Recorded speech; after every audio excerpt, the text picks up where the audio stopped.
Hey, everybody. Welcome to So Many Sequels, your book club for movies. I'm Josh. I'm Garrett. And I'm David. Welcome to the show.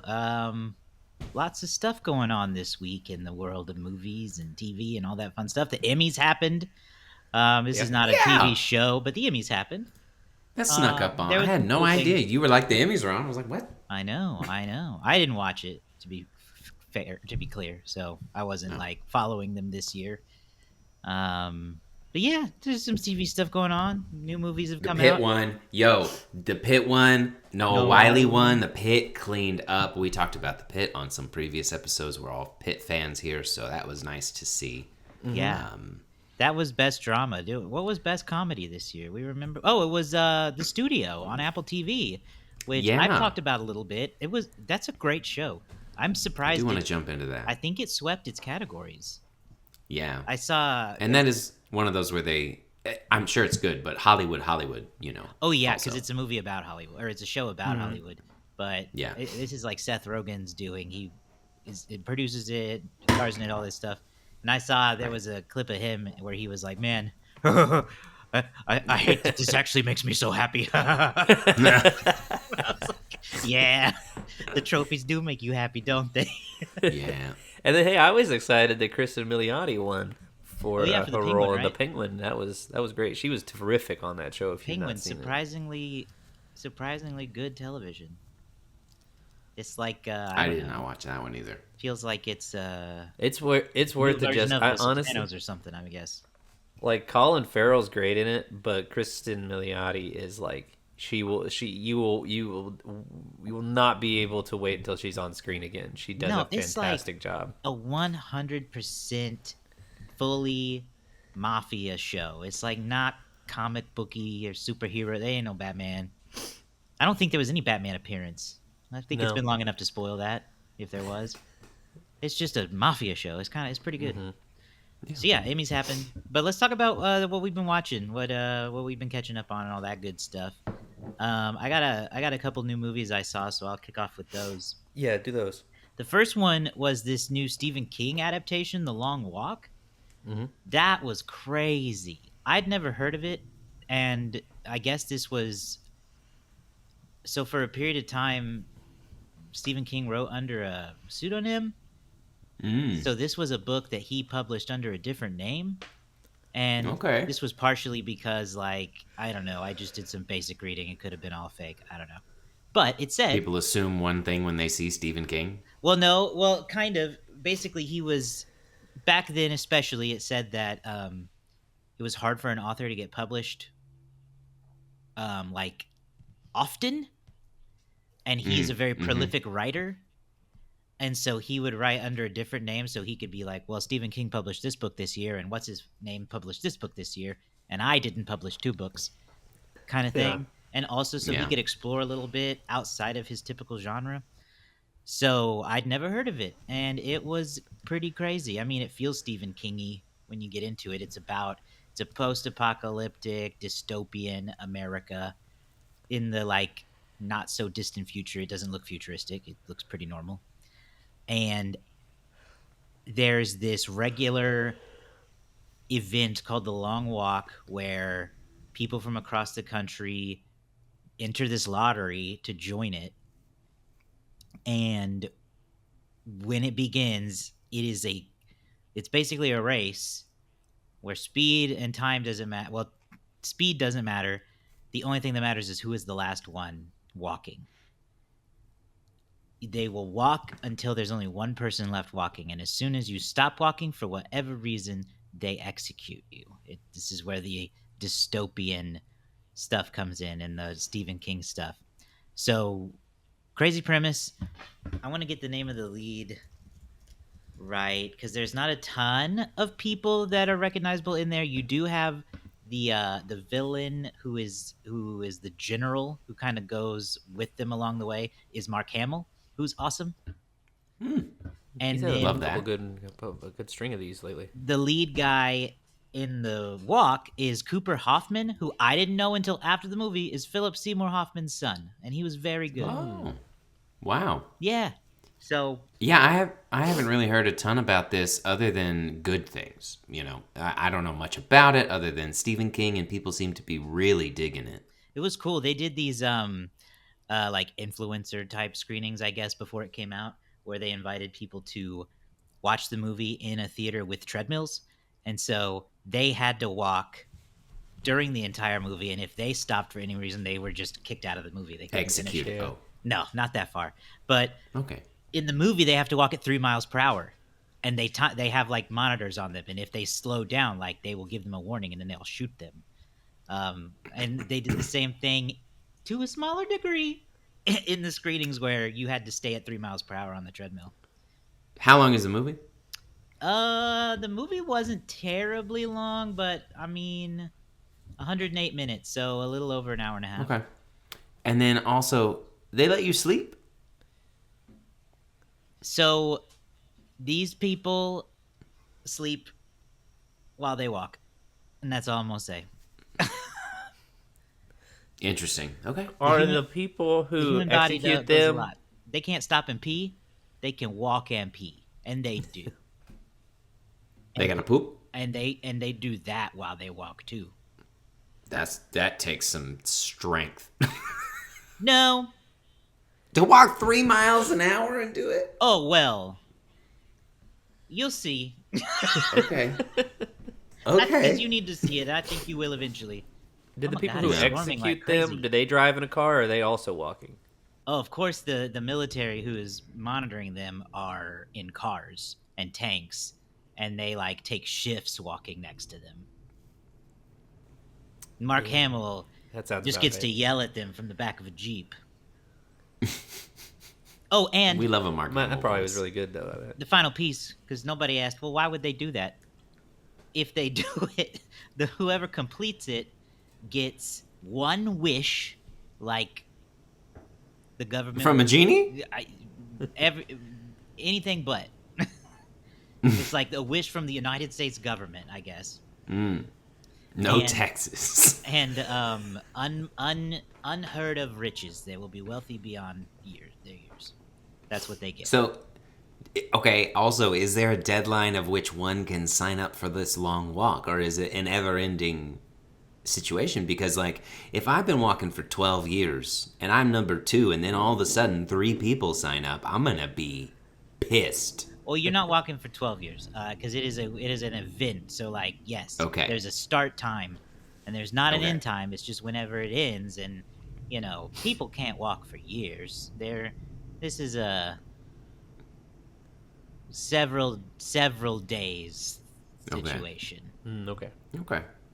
and I Alright. want to say it's like I'm pulling a number out of thin air, but probably around 30 people start. It's not a ton. Okay. It's not a huge group.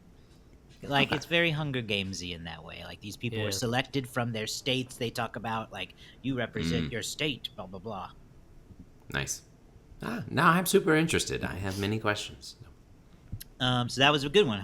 Good recommendation there. And then the other one I watched was Him, which is the new movie starring Marlon Wayans as a greatest of all time type goat in football, and he is looking ahead toward retirement, and there is a young up and comer who they are interested in maybe recruiting and training to be the new goat, and weird cultish occultish things happen from there. This was a movie I was looking forward to because the trailers were cool. Jordan Peele produces it. Jordan Peele doesn't direct or write. Very clear about that. But he put his name on it. I'm thinking, okay, this is gonna be good. This one was not a good one for me, guys. I'm sorry to say. I've seen similar sentiments. Yeah. It just Yeah. did not quite stick the landing of what I do think was a promising story. And decent performances, especially from the young guy. I can't remember his name, but he was great. I feel like this is something that is a first. I can't think of a lot of horror movies that are based around athletes or sports or anything like that. So I definitely think it is an interesting premise to explore. And I definitely think the cult aspect of it is interesting because seeing fandoms and just how a lot of people are so wrapped up into their teams, whether it's healthy and a lot of them not healthy. Your football team playing a game shouldn't send you into an anxiety attack most of the time, especially if you watch every Sunday, Yeah. because that just doesn't sound healthy No. at all for your heart or your body. It doesn't. No, just Your mentality. so. And then I was listening to another podcast who was talking about this too, and I don't know where they go with it, but they also talked about how body horror through the lens of an athlete in that kind of realm is something that would be terrifying, because you do have absolutely crazy injuries happen, and then things that people have to go through to get those injuries repaired, to rehab. So I think there's a lot of unexplored stuff, and then toxic masculinity for some of it. There's a lot of untapped potential, I think, in these sport horror movies. So I'm at least glad it exists, even if it's not necessarily following through. I wouldn't say, don't watch it, but I would say maybe wait for streaming on this one. Temper your Maybe don't expectations. rush out to the theater. So that's what I've been up to. But Garrett, I see you've got a new TV show on here. I would love to hear your thoughts on The Paper. Yeah. You guys had watched a few episodes of it. Yeah, I've So started it too. I've not finished it yet. And I think you two both are in the same place around episode 2 or 3, if I'm not mistaken.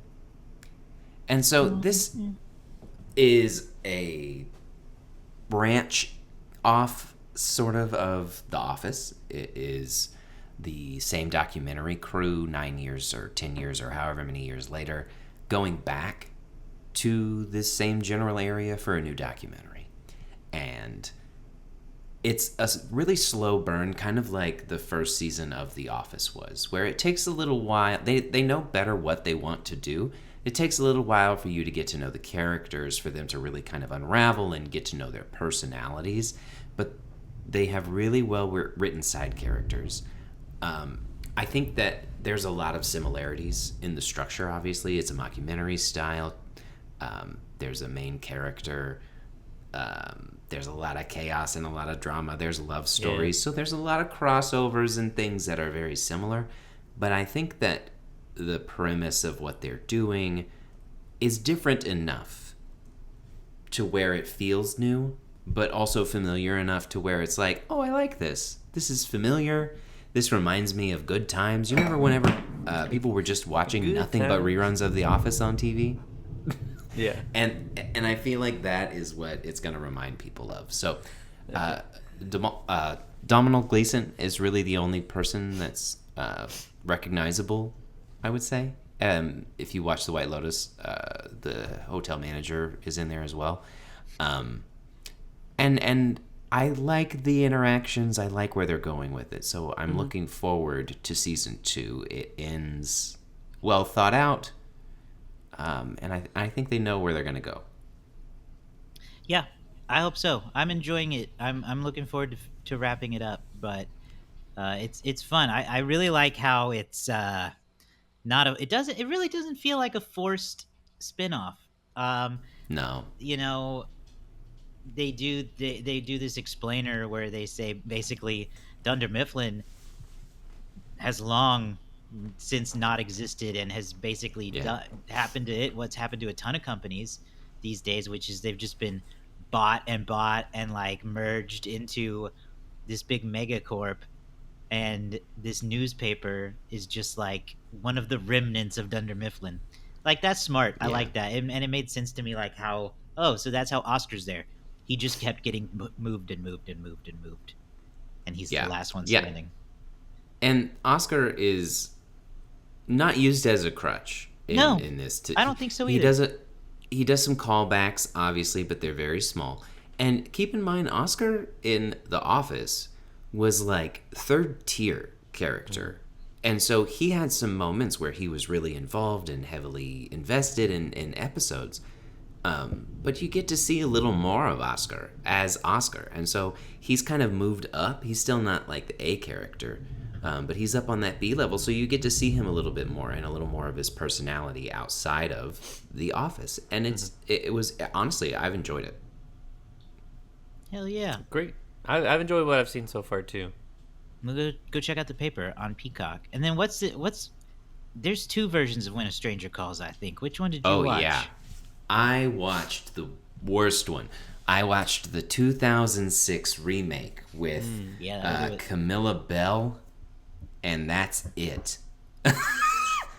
Tessa Thompson is in there for a hot second, and Clark Gregg is in there. So that's cool. There's a few people in there.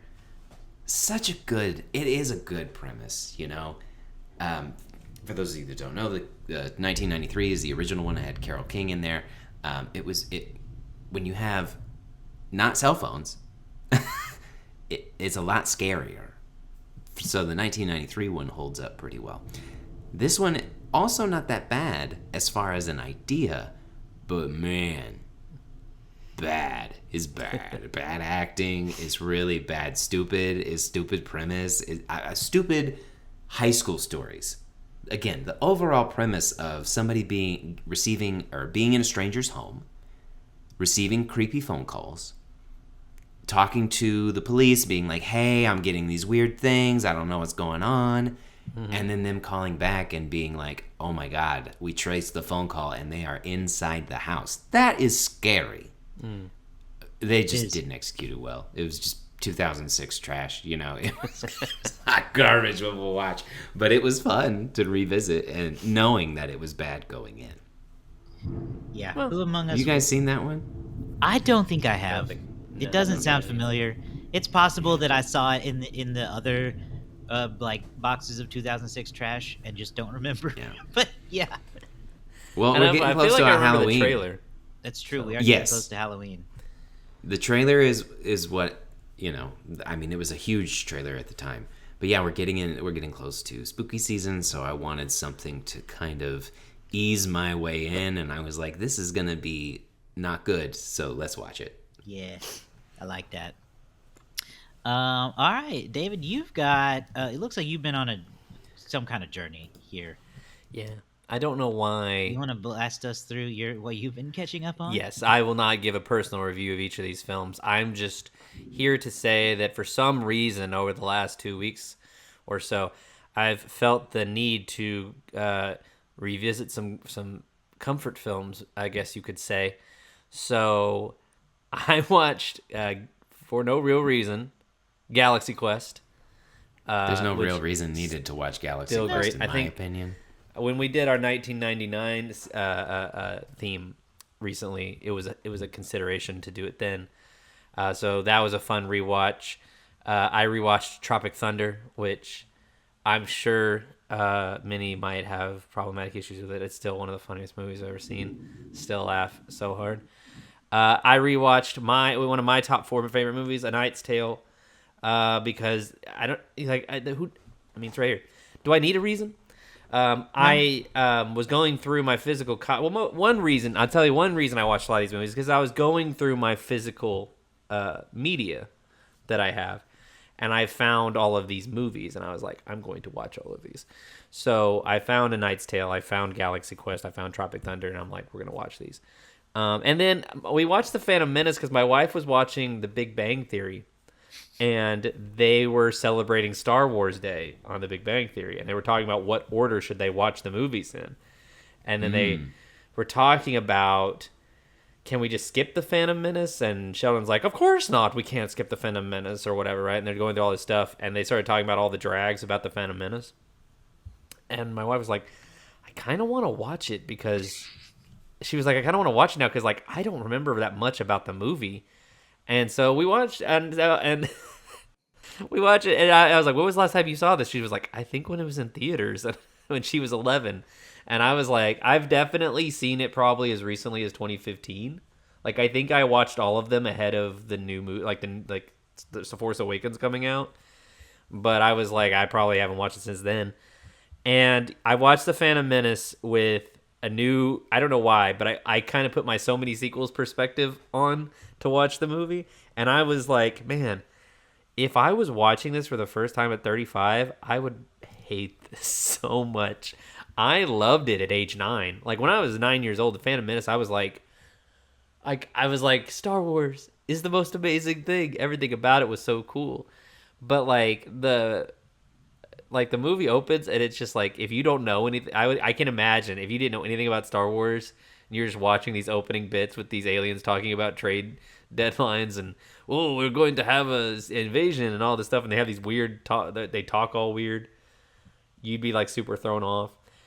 Jar Jar Binks shows up, and I maintain that Jar Jar could have been a perfectly salvageable character if they just didn't make him talk like that. If he was not saying like, "Oh, Misa, do why not?" If he just didn't talk like that and just said, like, "Hey, thanks for saving me," I think people would have got with that pretty easily or something. If he just talked even close to normal. Anyhow, for the Gen Z prequel lovers out there or whatever you are, know that I was with you for a long time, and I still do very much like the Phantom Menace for the most part, but I was kind of thrown off rewatching it this last time because I was trying to look at it from a non-fan perspective. Yeah. And having a somewhat fun time. My wife was like, "Man, there's a lot of this movie before Darth Maul shows up," and that was the main part I remember. Yeah. So I don't remember anyway, good things. I greatly enjoyed myself though. I had a fun week just watching movies from my physical collection. Good deal. All right. Well, let's talk about some news quickly from the week. It's been a lot of big things happening. First, sadly, we did lose Robert Redford this week. At age 89, he passed away. So many amazing performances: Butch Cassidy and the Sundance Kid, All the President's Men. We've covered him in The Sting when we did Best Picture Month earlier this year. Clearly, we have a blind spot of Robert Redford, so we need to get some more in there sometime. But I don't know. Great actor, great humanitarian, from what I understand, philanthropist, all that stuff. So, shame when the legend Absolutely goes. beautiful. Inside and out. I mean, gorgeous man. And Even at 89. and like a super prolific series of films. Like, I mean, everything from, like you said, The President's Men, Spy Game, Indecent Proposal, The Natural. Like, the guy just did a lot of great things, and not to mention he was in he was in Captain America: Winter Soldier, one of my favorite Yeah, he was in an Endgame too. MCU movies. Yeah, he makes a little brief appearance there in Endgame, which is fun. And but yeah, he will be greatly missed. I believe he was 89 years old. Yep. Wow. And The Sting is fantastic. Please go back and check that out. Yeah, we enjoyed The Sting. You can go to SoManySequels.com. Go back and listen to that if you'd like. In some good news, at least I think, and David will agree, and I think Garrett will agree too, the Muppet Show is coming back as a special next year. Brought to you by Seth Rogen again. He's going to be producing this with his longtime producing partner, Adam Goldberg. And they are going to do a special hosted by Sabrina Carpenter. So in right now, sometime in 2026. And I guess word on the street is this may be a sort of test to see if there's an audience for a more regular Muppet Show, which there always is inside my brain. I really never hope on so. ratings papers. Yeah, I mean, if it's going to be confined to a Disney Plus, it's going to be hard, I feel like, to make it work. But if they can if they can maintain getting the kind of celebrities on the level of a Sabrina Carpenter, then maybe they can pull that off.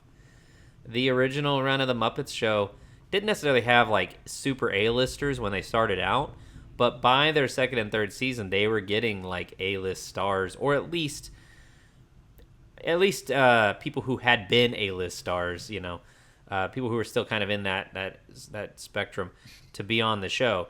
And there's a lot of great episodes like that. Like there's a great one with Johnny Cash and stuff. Like there's a ton of they had a whole spectrum of people. I think the first host they got was like a really popular ballerina or something like that in Europe. Like they started off with people who weren't necessarily super well known, but they got there. I'm hopeful that will do well. We'll have to see. I love the Muppets. Everybody knows this. I long for the days of wholesome entertainment, like the Muppets. Superman made the return, so I'm hopeful that the Muppets can also return and fill that void.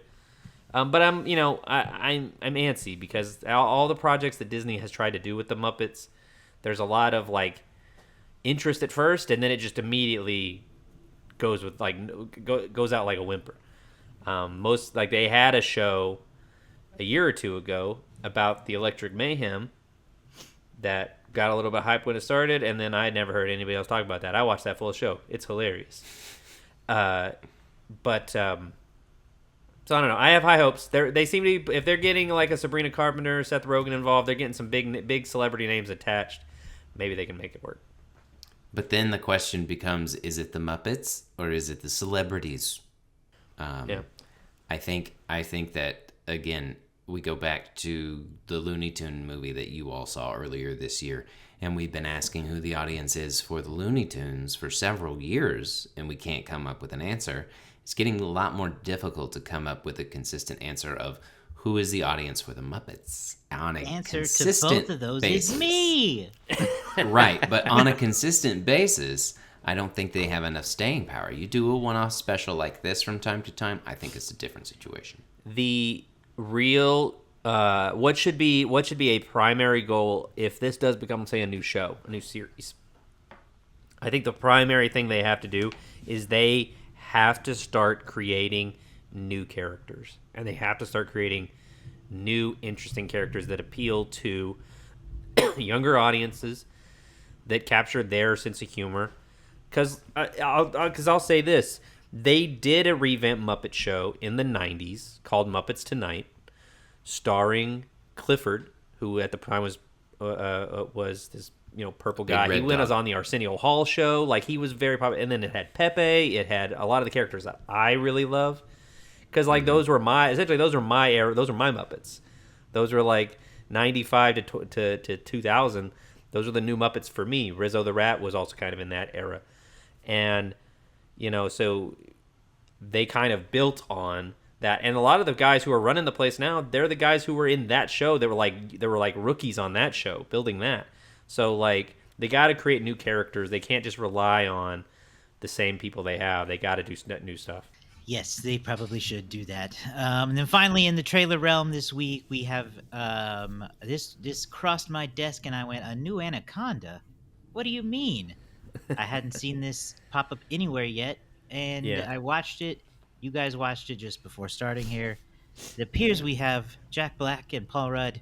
I don't know that they're playing themselves necessarily.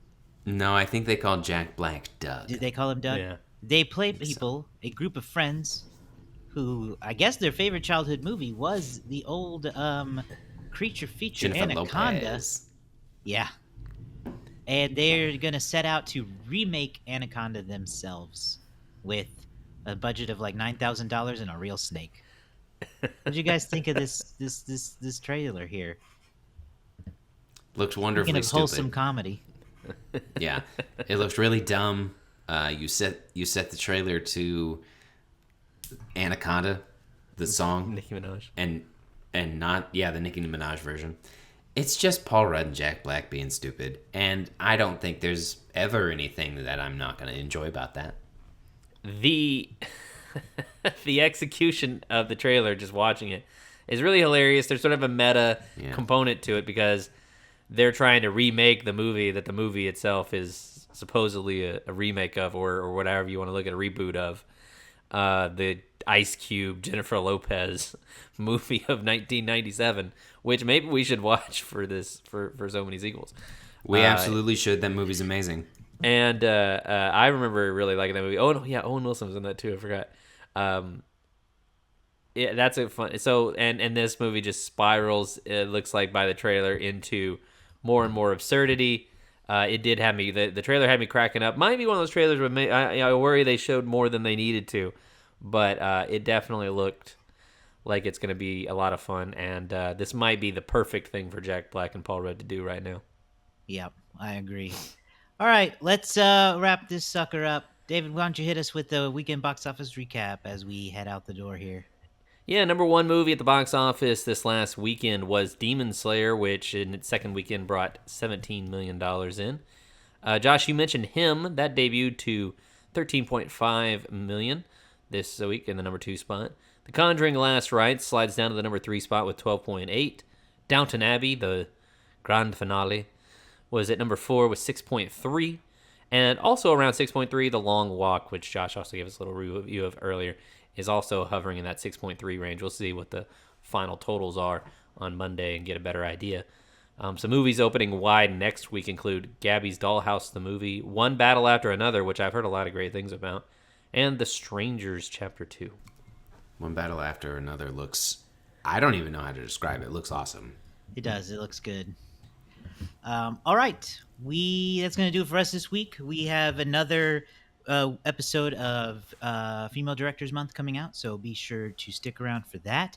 Go to somanysequels.com and subscribe to our YouTube channel, Spotify, or wherever it is you get podcasts. We would love to have you around, and leave a comment wherever there's a comment box. Leave a positive comment about the show and how much you love it. We'll see you guys next time. Bye.